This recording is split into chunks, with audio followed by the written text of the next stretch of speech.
The Galactic Council met in the Great Chamber of Nexus Prime, as they had for 10,000 years.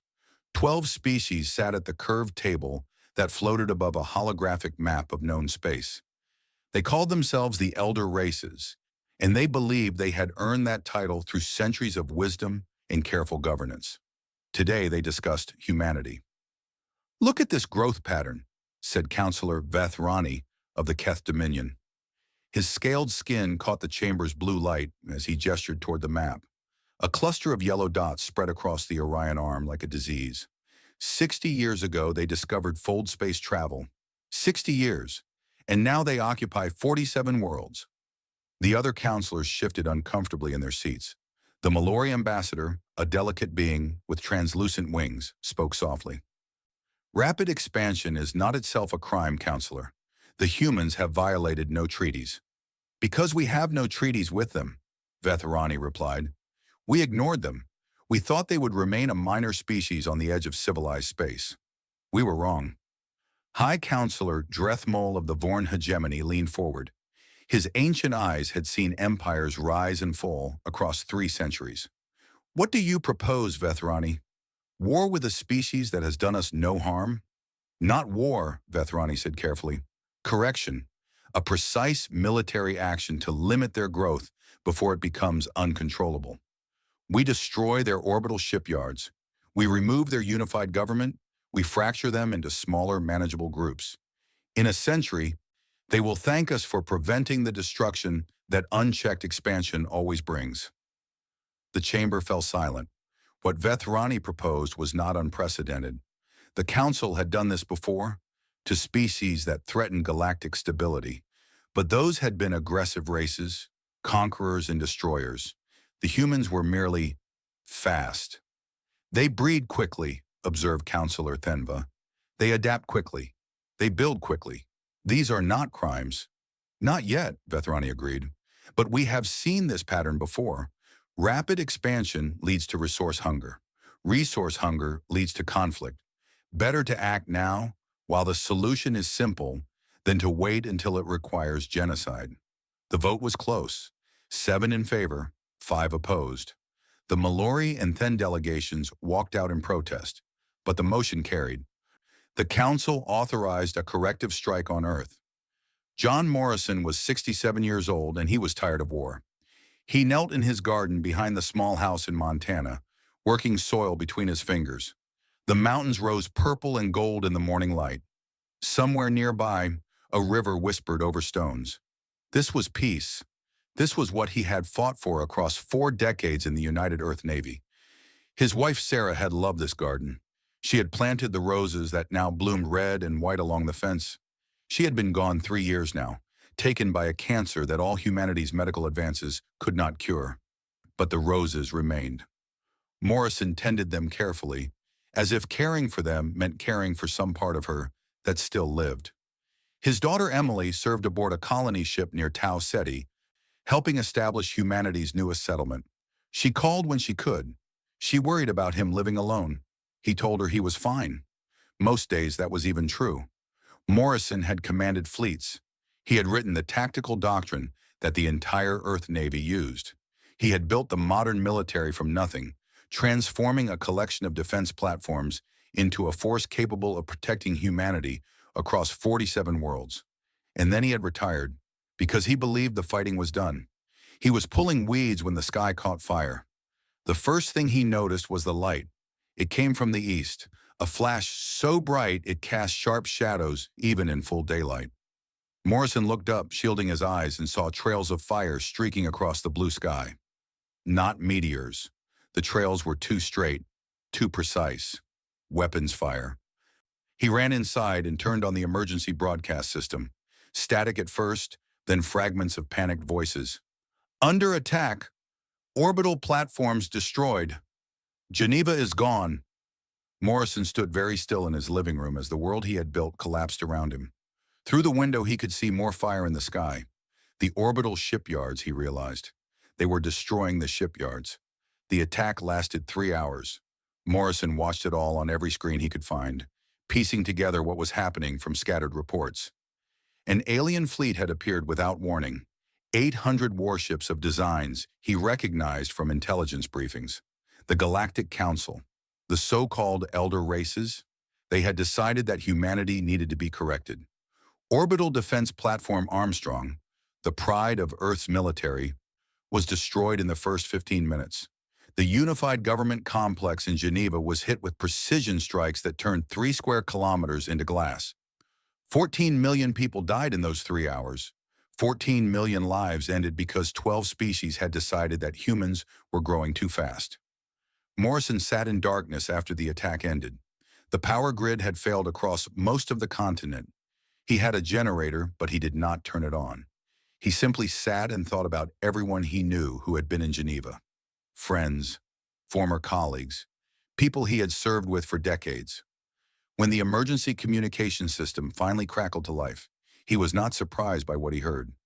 "Admiral Morrison, this is Acting Commander Chen at Cheyenne Mountain. The chain of command has been effectively destroyed. Under the continuation protocol, you have been identified as the senior surviving officer with strategic command authority. We are requesting your immediate presence at the backup command facility. A shuttle will reach your location within 2 hours." Morrison looked at the dead screen for a long moment. Then he looked at his garden, at Sarah's roses glowing faintly in the starlight. He had wanted peace. He had earned peace. But the universe had decided otherwise. He walked outside and picked a single red rose. He tucked it into his jacket pocket, close to his heart. Then he went back inside and began to prepare. The shuttle arrived exactly when they said it would. Morrison climbed aboard without looking back at the house. There would be time for grief later. There would be time for many things later. Right now, there was only the work. The backup command facility was buried deep beneath the Rocky Mountains. It had been built during the early days of space colonization, when humanity feared attacks from unknown alien species. Those fears had faded over time as the galaxy proved to be mostly peaceful. The facility had become a backup for a backup, maintained but rarely visited. Now it was the nerve center of human civilization. Morrison walked through corridors carved from living rock. Officers saluted as he passed. Their faces were tired and afraid, but they stood straight. They had not broken. That was something. Acting Commander Chen met him at the entrance to the main operations center. She was young, barely 40, with the hard eyes of someone who had seen too much in the past few hours. "Admiral, thank you for coming. What's the situation?" Chen led him to a holographic display that showed the Sol system. Red dots clustered around Earth, marking the enemy fleet. "They've pulled back to what they're calling a containment perimeter. They're not attacking anymore. They seem to think the job is done." Morrison studied the display. "Our fleet status? The public fleet is largely destroyed or scattered. We have maybe 60 vessels still operational within the Sol system, another 200 across the colonies, but they're too far to help quickly." "And Project Prometheus?" Chen's eyes widened. "Sir, that program is classified at the highest level. I don't have access to—" "I built that program," Morrison said quietly. "I know exactly what we have. Get me a secure line to Asteroid Station 7. Authorization code Morrison Omega 773. 10 minutes later, Morrison was looking at a very different display. Hidden inside hollowed-out asteroids throughout the outer system, 200 warships waited. They used technology that humanity had publicly claimed they had not yet developed. Fold space drives that could appear anywhere in the galaxy without warning. Weapon systems a century ahead of anything the Council had seen. They were humanity's secret insurance policy, built by Morrison himself during his years as fleet commander. He had prayed they would never be needed. "How long until the Prometheus fleet can be fully activated?" he asked. 72 hours for full readiness," replied the station commander. "But sir, we could have 50 ships operational within 12 hours if you give the order." Morrison shook his head. "No, we wait, we prepare, and we let them think they've won." Chen looked at him with confusion. "Sir, with respect, they murdered 14 million people. They destroyed our government. Our people are calling for immediate retaliation." "And retaliation will come," Morrison said. His voice was calm, but something cold moved behind his eyes. "But not yet. Right now, the Council believes they have broken us. They expect us to fall apart, to fight among ourselves, to become the scattered, manageable pieces they wanted." We're going to let them believe that. We're going to go silent. No communications, no movement. Let them celebrate their victory. He turned to face the room full of officers. They were watching him with desperate hope. They wanted to see what humanity is capable of, Morrison said. They're about to find out. But we do this my way. We do this smart. And when we respond, it will not be with blind rage. It will be with precision. It will be with purpose.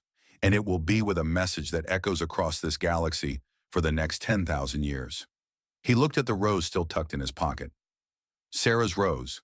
She had always believed that humanity's greatest strength was not its capacity for violence, but its capacity for patient, purposeful action. The Council had made a terrible mistake. They had attacked Earth, and John Morrison had responded. The war had begun. 3 weeks of silence. In the great chamber of Nexus Prime, Counselor Vetherani accepted the congratulations of his peers. The operation had been a complete success. Earth's orbital defenses were destroyed. Their unified government had been eliminated. And most importantly, the humans had gone quiet. They've retreated to their worlds, Vetherani reported to the full council. Communication intercepts show confusion, infighting, and despair. Several colonies have already declared independence from Earth. The fracturing has begun, exactly as we predicted. High Counselor Drethmal nodded slowly. And the containment fleet? Holding position around the Sol system, the humans have made no attempt to break through. They seem to understand their situation. Vetherani allowed himself a small smile. In a generation, there will be a dozen small, manageable states instead of one dangerous power. We have succeeded. The Mallory ambassador was absent from the chamber. So was the Then representative. Their protest continued, but it no longer mattered. History would remember the Council's wisdom in acting before the human threat grew beyond control. Trade routes were adjusted to avoid the quarantine zone. Shipping companies complained about the longer journeys, but adapted. Life across the galaxy continued as normal. The human problem had been solved, or so they believed. Deep beneath the Rocky Mountains, John Morrison had not slept in 3 days. The command center hummed with quiet activity around him. Officers monitored communications from across human space. Technicians tracked the Council's containment fleet. Analysts studied every piece of intelligence they could gather about the enemy. Morrison stood before the main display, coffee growing cold in his hand, watching the pieces move. "Colony status report," he said. Commander Chen stepped forward. "All 47 colonies have confirmed receipt of your communication, sir. They understand the plan. The public declarations of independence were staged as you ordered. Behind the scenes, they're unified like never before." Morrison nodded. The Council expected humanity to shatter. Instead, they had used the appearance of shattering as a cover. While the enemy celebrated, human colonies were working around the clock. Mining vessels were being converted into weapons platforms. Civilian transports were being equipped with military-grade sensors. Every shipyard that survived the attack was building at maximum capacity, and they were doing it all in silence. "What about the outer colonies?" Morrison asked. "Tau Ceti reports full cooperation. Your daughter sends her regards, sir." Chen hesitated. "She also wanted me to tell you that she volunteered for combat duty. She's training on one of the converted frigates." Morrison closed his eyes for a moment. Emily, his little girl, learning to fight. She was 43 years old and a skilled engineer, but in his mind she would always be the child who used to sit on his lap and ask about the stars. He had failed to build a galaxy safe enough for her to live in peace. Now she would have to help him fix that failure. "The Prometheus fleet?" he asked, pushing the thought aside. "Fully activated and awaiting orders. 200 ships, Admiral. The most advanced weapons humanity has ever built. The Council has no idea they exist." Morrison studied the holographic map. The Council's containment fleet surrounded the Sol system like a net. They thought they were trapping humanity inside. They did not understand that humanity had never been trapped at all. "Show me the target list," he ordered. Chen brought up a new display. 12 locations across Council space glowed red. Not military installations, economic centers, shipping hubs, communication nodes. The infrastructure that held the Council's civilization together. "We could destroy any of these targets," Chen said. "The Prometheus ships have the range and the firepower. One strike would prove that the containment perimeter is meaningless. Morrison shook his head. We're not going to destroy them. Chen frowned. Sir? Destruction is easy, Morrison said. Any fool can destroy. What we need is fear. We need them to understand that everything they have, everything they've built, exists only because we allow it to exist. He turned to the communications officer. Prepare a broadcast, wide spectrum, every frequency, every language the Council uses. I want every being in this galaxy to hear what I'm about to say. The message arrived without warning. Across Council space, billions of beings stopped what they were doing as a human face appeared on every screen. He was old with gray hair and tired eyes, but his voice carried an authority that made even the Council's military commanders pause. My name is John Morrison. I speak for unified humanity. In the great chamber of Nexus Prime, Vetharani watched the broadcast with growing unease. Unified humanity? That was impossible. Their intelligence showed fragmentation, collapse. What was this? 3 weeks ago, Morrison continued, the Galactic Council authorized an unprovoked attack on Earth. Your forces destroyed our orbital defenses. They eliminated our government. They killed 14 million civilians whose only crime was being human. The old man paused. When he spoke again, his voice was colder. You called this a corrective strike. You believed you were teaching us our place in the galaxy. Instead, you have made a mistake that will define the next era of galactic history. You have united humanity as never before. Every colony, every ship, every human being across 47 worlds now stands together against you. Vetharani turned to his aides. This is a bluff. They have no capability to threaten us. On the screen, Morrison seemed almost to smile. You have 96 hours to surrender the individuals responsible for the attack on Earth and submit to war crimes tribunals. This is your only warning. Fail to comply, and you will discover exactly how badly you have underestimated us.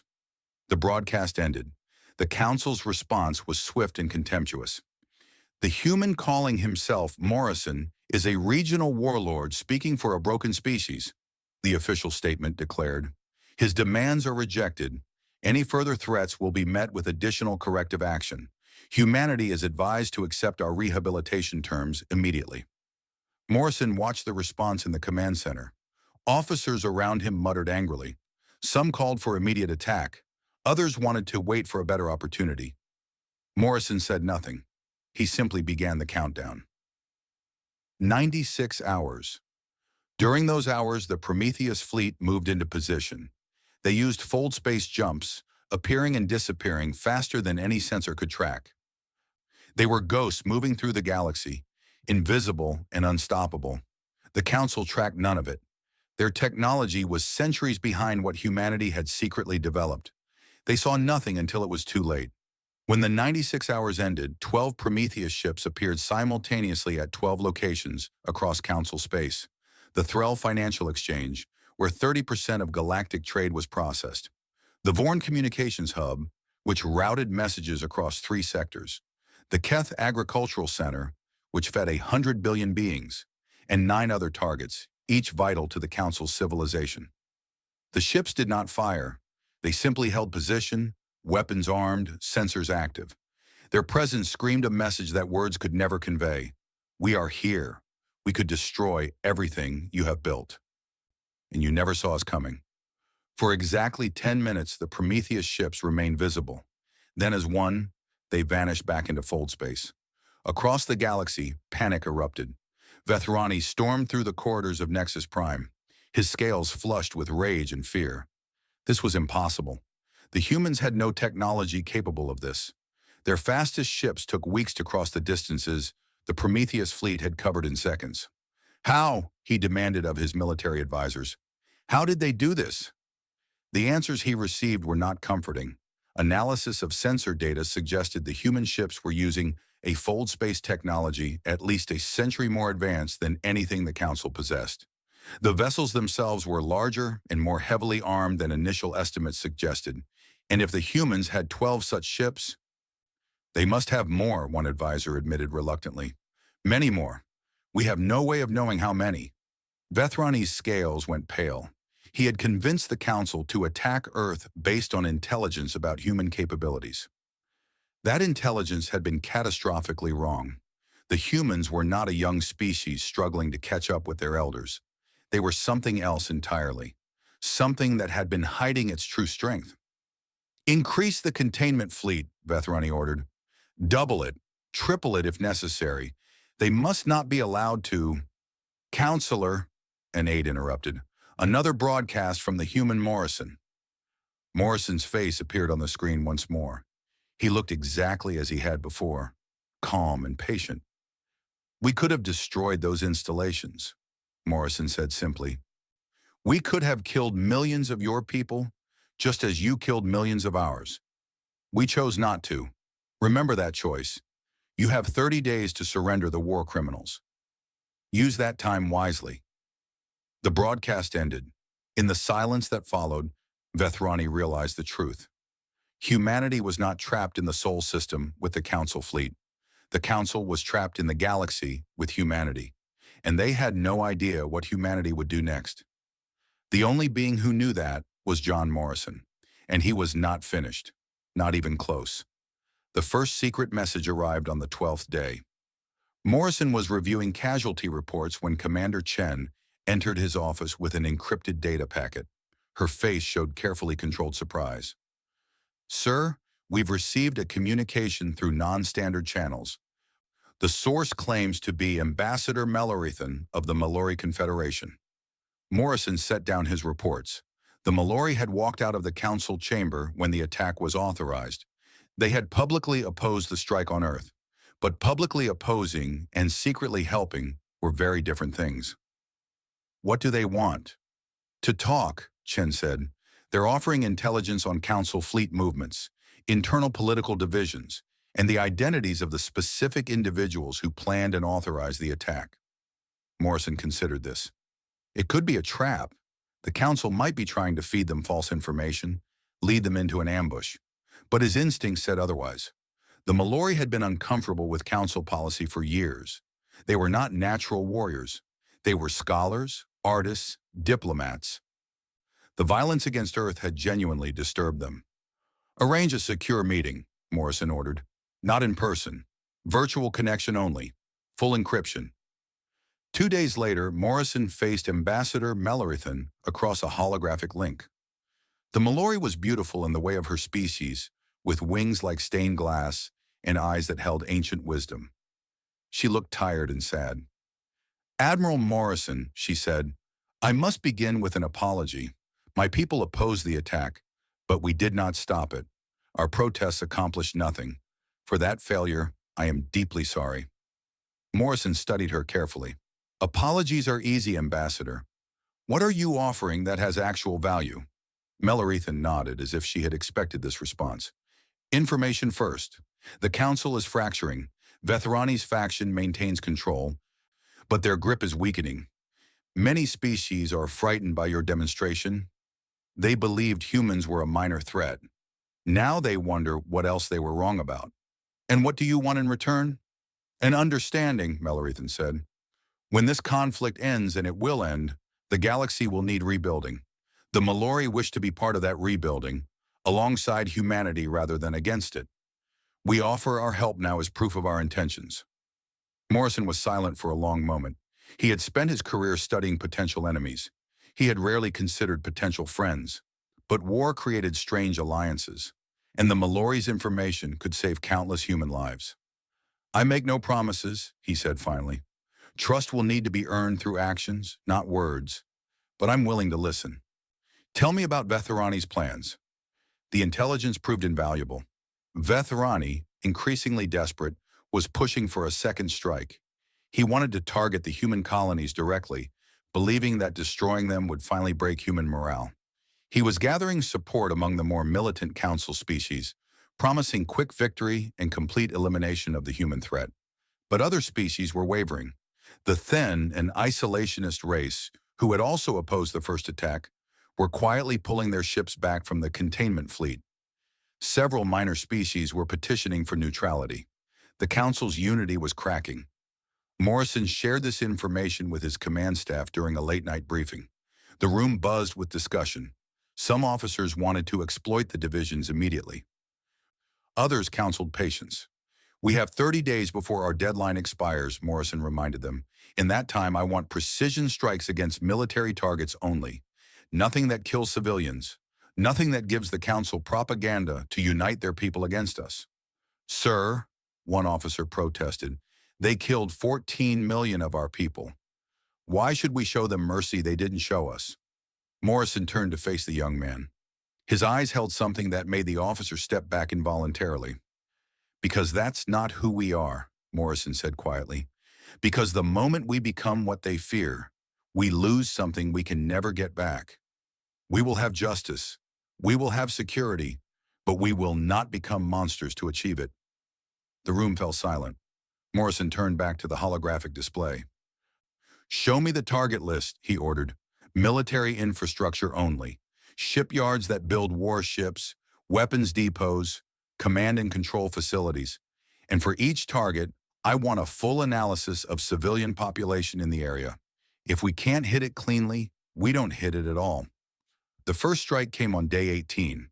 The Vorn hegemony operated the largest military shipyard in Council space. It orbited a gas giant in a system called Dreth's Reach, named for the High Counselor's ancestor who had first colonized it. The shipyard produced 30 warships a year, each one capable of devastating a small planet. 3 Prometheus ships appeared without warning. Their weapons were surgical, precise, devastating. They destroyed the shipyard's construction facilities, its weapons storage, its military docking bays. They left the civilian habitat modules untouched. The shipyard's workers watched in a stunned disbelief as their workplace disintegrated around them while their homes remained safe. The attack lasted 4 minutes. Then the Prometheus ships broadcast a message on all frequencies. This facility was used to construct warships that participated in the attack on Earth. The individuals responsible for that attack have not been surrendered. This is the consequence. No civilians have been harmed. The next target will be announced in 48 hours. Then they vanished. Across the galaxy, billions of beings watched recordings of the attack. They saw the precision. They saw the restraint. They saw the message that came with each strike. "We could kill your civilians. We choose not to." The contrast with the Council's attack on Earth was impossible to ignore. Morrison watched the after-action reports in his office. The strike had been perfect. No civilian casualties. Complete destruction of military capability. Maximum psychological impact. But his hands shook slightly as he reviewed the numbers. 47 enemy combatants killed. Maintenance crews, soldiers, people who were simply doing their jobs when death came from nowhere. They had families. They had hopes and dreams. And Morrison had ended all of that with a command. He pulled Sarah's rose from his pocket. It had dried and faded over the weeks, but he kept it with him always. A reminder of the life he had wanted, the peace he had failed to protect. "Sarah," he whispered to the empty room, "tell me I'm doing the right thing." No answer came. There never was an answer. He had to find his own certainty. Commander Chen appeared in his doorway. "Sir, the target package for the next strike is ready for your review." Morrison tucked the rose away and straightened in his chair. "The Keth Weapons Depot?" "Yes, sir. Analysis shows minimal civilian presence. We can hit it cleanly." "And Vethrani's response to our first strike?" Chen's expression darkened. "He's accelerating plans for a second attack on human space. Our intelligence suggests he's pushing for a massive strike on the outer colonies. He believes that if he can destroy enough of our population centers, the survivors will surrender." Morrison nodded slowly. He had expected this. Vethrani was a gambler. When his first bet failed, his instinct was to double down rather than fold. It was predictable behavior, and Morrison had planned for it. "Let him gather his fleet," Morrison said. "Let him think he's being clever. When the time comes, we'll be ready." "Sir, if they attack the colonies—" Chen hesitated. "Your daughter is at Tau Ceti." Morrison's face revealed nothing, but something flickered in his eyes. "I know exactly where my daughter is, Commander, and I know exactly what we need to do to protect her and everyone else. Vethrani wants to play games with human lives. He's about to discover what happens when humans play back." He stood and walked to the main display, looking at the galaxy spread out before him like a game board. Somewhere out there, enemy fleets were gathering. Somewhere out there, decisions were being made that would determine the fate of billions. And here, in a bunker beneath the mountains, an old man who had wanted nothing but peace was deciding how to end a war. "Prepare the second strike," Morrison ordered, "and activate contingency Omega. When Vetherani makes his move, I want the Prometheus fleet ready to make ours." Chen nodded and hurried away. Morrison remained at the display, watching the lights that represented human colonies scattered across the stars. 14 million dead. That was the price of his failure to predict the Council's attack. He would not fail again. Whatever it cost him, whatever it took from his soul, he would protect his people, even if it meant becoming something he had never wanted to be. Councillor Vetherani stood before the War Council, his scales dark with determination. The chamber was smaller than the main council hall, designed for military planning rather than diplomatic ceremony. Around him sat the fleet commanders of 6 species, representing the most powerful military forces still loyal to the Council. "They believe their precision strikes will break our will," Vetherani said, pointing to the holographic display that showed the destroyed shipyard. "They believe that by sparing civilians they appear merciful, but what they actually show is weakness. They could destroy our cities, but choose not to. That is a weakness we will exploit." Fleet Commander Grethnar of the Vorn leaned forward. He was old, scarred from decades of military service. "What do you propose, Counselor?" "A second strike. Larger than the first. We bypass Earth entirely and hit their colonies directly." Vethrani pulled up a new display showing human space. "Their colonies are scattered, poorly defended. We target the largest population centers: Tau Ceti, Epsilon Eridani, Proxima. We kill hundreds of millions. We show them that their restraint will not be matched." The room stirred uncomfortably. Even among those who supported action against humanity, this was extreme. "That would be genocide," said Admiral Thenvor, one of the few Then officers who had not withdrawn from the containment fleet. "The Then High Command will not support such action." "Then the Then can stay home," Vethrani snapped. "This is war. The humans understand that. Look at what they did to our shipyard. 47 of our people dead. They claim restraint, but they are killers like any other species. We must simply kill more than they do." Grethnar studied the display. "And their secret fleet? The one that appeared at our economic centers?" Vetherani waved dismissively. "A small force used for terror rather than true military action. They showed us 12 ships. Perhaps they have twice that many. But we can gather 1,200. When we arrive at their colonies with overwhelming force, their little secret fleet will be meaningless." The discussion continued for hours. Some commanders expressed doubts. Others embraced Vetherani's plan eagerly, seeing it as a chance to prove their species' dominance. In the end, the vote was 7-3 in favor of the second strike. The fleet began to assemble in secret, far from the containment perimeter around Seoul. Ships were pulled from defensive positions across Council space. Supply lines were established. Target coordinates were loaded into navigation computers. Vetherani watched the fleet grow day by day, confident that he was about to correct his species' greatest mistake. He did not know that Ambassador Mullerethan was watching too, and sending every detail directly to John Morrison. In the command center beneath the Rocky Mountains, Morrison reviewed the intelligence with growing concern. 1,200 ships, Commander Chen reported, the largest fleet assembled since the Fourth Galactic War. They're gathering at the Dreth Nebula, using the sensor interference to hide their buildup. Morrison studied the display. Target priority? Tau Ceti first. Largest population, most developed infrastructure. If they destroy it, they believe the other colonies will surrender. Chen paused. "Sir, your daughter..." "I know." Morrison's voice was flat. He had known for days that Emily was at the top of Vethrani's target list. He had considered pulling her out, using his authority to transfer her to a safer location. But that would mean abandoning the millions of other humans at Tau Ceti, and it would show weakness that the enemy would notice. Emily had chosen to serve. She had chosen to fight. He would not dishonor that choice by treating her differently than any other soldier. "How long until they are ready to move?" he asked. "Mellery intelligence suggests 5 days. They're still loading supplies and coordinating jump calculations." 5 days. Morrison had planned for this moment since the war began. Project Prometheus was not just a secret fleet, it was a doctrine, a philosophy of warfare designed for exactly this situation. Activate all Prometheus vessels, he ordered. Full combat readiness. I want them in position around Tau Ceti before the Council fleet arrives. Sir, that's 200 ships against 1,200. The math doesn't favor us. Morrison allowed himself a small smile.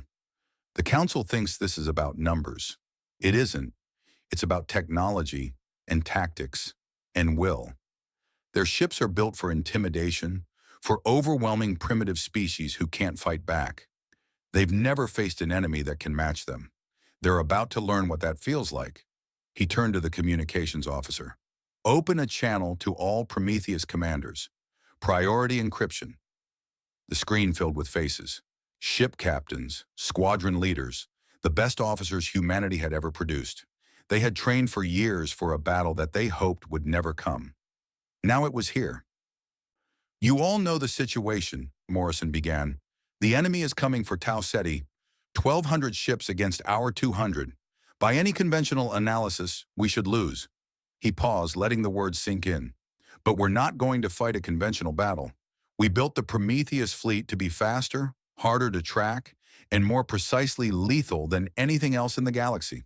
The Council ships are powerful, but they're slow and predictable. They fight in formations that haven't changed in centuries. We're going to use that against them. He pulled up a tactical display showing Tau Ceti in the surrounding space. When they arrive, they'll expect to find a colony with minimal defenses. Instead, they'll find us waiting. But we're not going to meet them in a straight fight. We're going to hit them from every angle, disrupt their formations, target their command ships, and make them doubt everything they think they know about warfare. One of the captains spoke up. Sir, what about their ground forces? If any ships make it through to the colony? They won't, Morrison said firmly. I will not allow a single enemy vessel to reach firing range of Tau Ceti. Those are my people down there. Your people. Our families and friends and everything we're fighting to protect. We hold the line, or we die trying. There is no middle ground. The faces on the screen hardened with resolve. These were humans. They had been underestimated by the galaxy their entire existence. They were done being underestimated. We jump in 6 hours, Morrison concluded. Get your crews ready, and remember what we're fighting for. Not revenge, not hatred. We're fighting so that no one ever again thinks they can attack our homes without consequence. We're fighting to prove that humanity will never be a victim again. The channel closed. Morrison stood alone in the command center, surrounded by the hum of computers and the quiet murmur of officers at their stations. Sir? Chen asked. Are you all right? Morrison looked at her with eyes that had seen too much and expected to see more. I'm about to send 200 ships into battle against impossible odds. Some of those people won't come back. Some of them I've known for decades. And somewhere in that colony we're going to defend. My daughter is preparing to fight for her life. He straightened his uniform. No, Commander, I'm not all right, but I'm ready. And that's what matters. The Prometheus fleet jumped to Tau Ceti in perfect formation. They emerged from fold space on the far side of the colony's primary star, using its radiation to mask their arrival from any enemy scouts. Morrison transferred his command to the fleet flagship, Prometheus 1. It was a new ship, sleek and deadly, equipped with technologies that would have seemed like magic to the Council's engineers. Weapons that could punch through shields their enemies thought were impenetrable. Engines that could outrun anything in the galaxy. And sensors so advanced they could track individual life signs across an entire star system. The colony spread out below them on the main display. 3 billion humans lived there, on a world they had terraformed from barren rock in less than a generation. Cities gleamed on the day side. Farms and forests covered continents that had been designed to specification. It was humanity's greatest achievement, built through cooperation and determination. And somewhere down there, Emily was waiting. Morrison pushed that thought aside. There would be time for personal concerns later. Right now, there was only the mission. All ships report ready, the tactical officer announced. Enemy fleet arrival estimated in 18 hours. Good, Morrison said. Begin deployment pattern alpha. I want every ship in position before they see us. And maintain complete communication silence until I give the order." The Prometheus fleet spread out across the Tau Ceti system like a web, each ship positioned to maximize its field of fire while minimizing its exposure to enemy sensors. They waited in the darkness, predators ready to spring. 18 hours. Morrison would not sleep during any of them. He could not afford to. When Vethrani arrived with his 1,200 ships, expecting an easy slaughter, he would find something very different waiting for him. He would find John Morrison, and humanity's answer to the attack on Earth. The Council fleet emerged from full space like a storm breaking over the horizon. 1,200 ships materialized in perfect formation around Tau Ceti's outer planets. Battleships, cruisers, carriers filled with assault craft.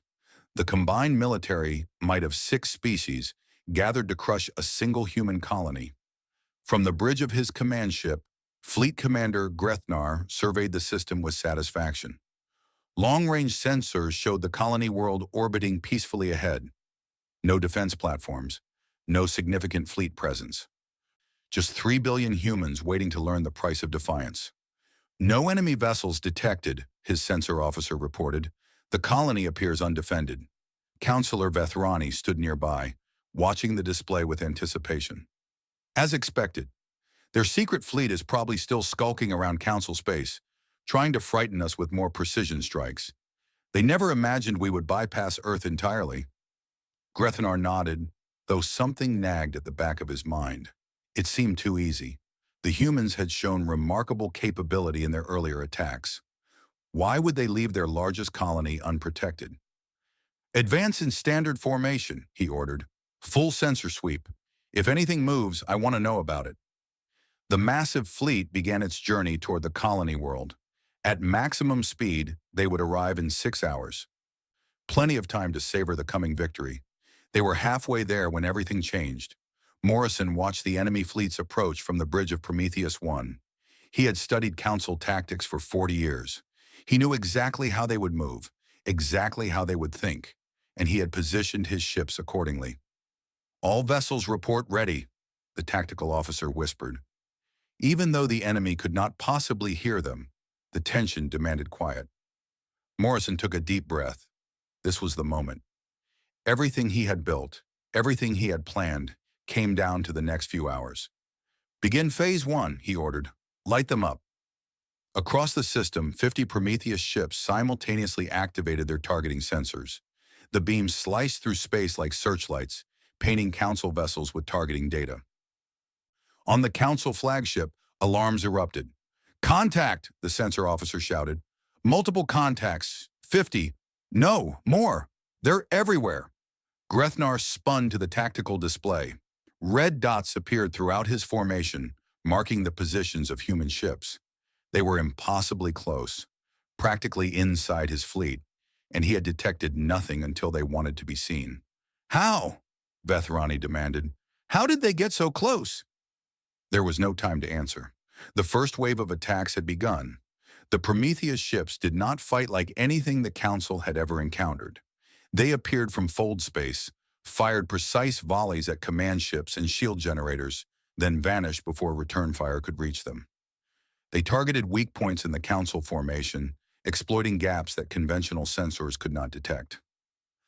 They moved as a coordinated unit, each ship covering the others, creating overlapping fields of fire that turned the space around them into a killing ground. Morrison commanded from the center of the chaos, his voice calm and steady as he directed the battle. "Squadron 7, target the Vorn carrier on grid 47. Squadron 12, cover their withdrawal. All ships, watch for those Keth destroyers trying to flank us." The Council fleet outnumbered them 6-1, but numbers meant nothing when you could not hit your enemy. Prometheus ships danced through the battlefield, always moving, never presenting a stable target. Council gunners fired at where the human ships had been, watching helplessly as their weapons struck empty space. "This is impossible," Grethnar muttered, watching his carefully planned formation dissolve into chaos. No species fights like this, but humans did. 30 minutes into the battle, the Council had lost 87 ships. The Prometheus fleet had lost 3. Morrison watched the enemy fleet begin to waver. Their formation was broken, their command structure disrupted. Several squadrons were attempting to retreat, folding away from the battle in disorganized panic. It was time for Phase 2. He opened a broadcast channel, transmitting directly to every ship in the Council fleet. His face appeared on 1,000 screens, calm and resolute. "This is Admiral John Morrison of the United Earth Navy. Your leaders sent you to die for their mistake. I am offering you a choice." In the Council flagship, Vethrani screamed for someone to cut the transmission. No one listened. They were too busy watching their ships burn. "Stand down," Morrison continued, "and you will be returned to your families. Continue this fight, and not one of you leaves this system. I destroyed your fleet's combat capability in 30 minutes. Imagine what I can do in 30 more." He paused, letting the words sink in. "You have 5 minutes to respond. Choose wisely." The defections began almost immediately. A Then cruiser broke formation and powered down its weapons. Then another. Then a dozen. The Then had never wanted this fight. They had been pressured into participation by political necessity. Now, with escape possible, they seized the opportunity. Other species followed.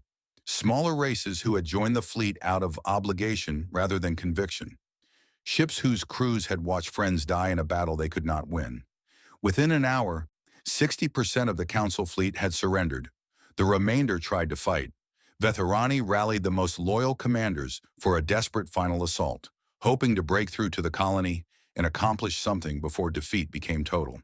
They gathered 300 ships, the best of the surviving force, and charged directly toward Tau Ceti. Morrison met them with everything he had. The final battle lasted 47 minutes. It was not close. The Prometheus fleet surrounded the Council remnant, cutting off escape routes and systematically destroying any ship that refused to surrender. Vethrani's flagship was disabled, its engines and weapons reduced to scrap, its crew left alive to contemplate their failure. When it was over, 1,200 Council ships had been reduced to drifting wreckage and surrendered vessels. The Prometheus fleet had lost 11 ships total. John Morrison had won.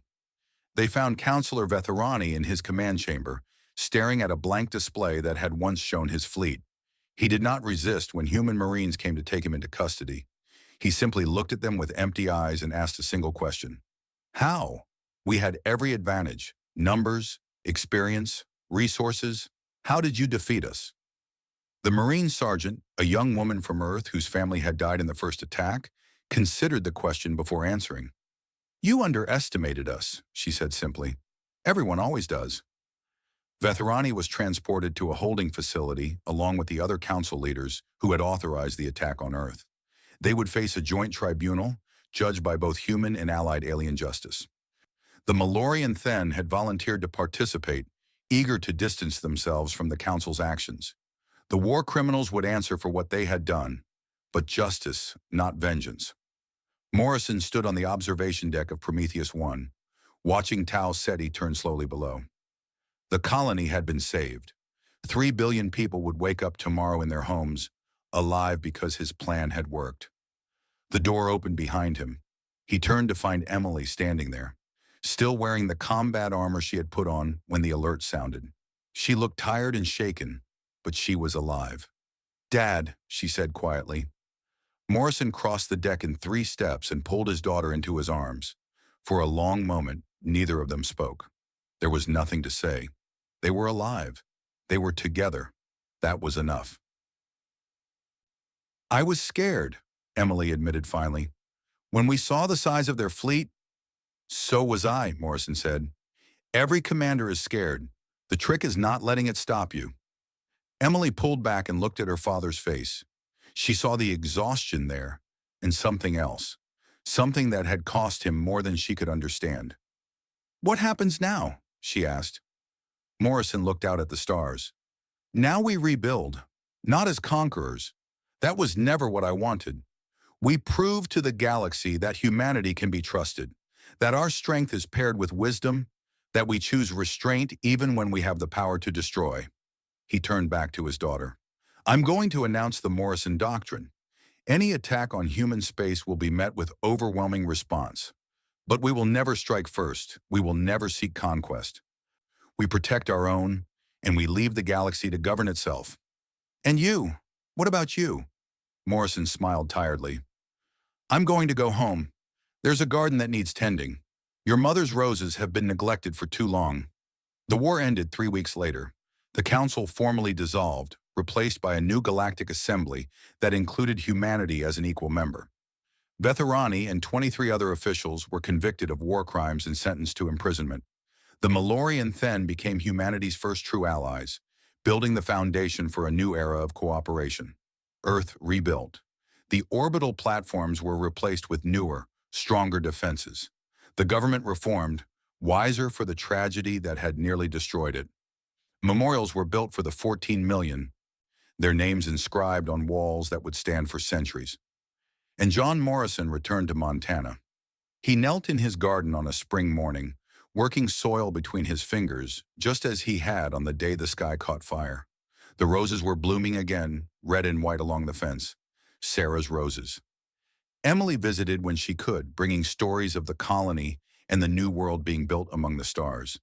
The galaxy knew Morrison's name now. They called him the architect of human victory, the man who had responded to genocide with precision and justice. Books were written about him. Songs were sung. Children learned about his deeds in schools across 47 worlds. He ignored all of it. War was finished. Peace was his purpose now.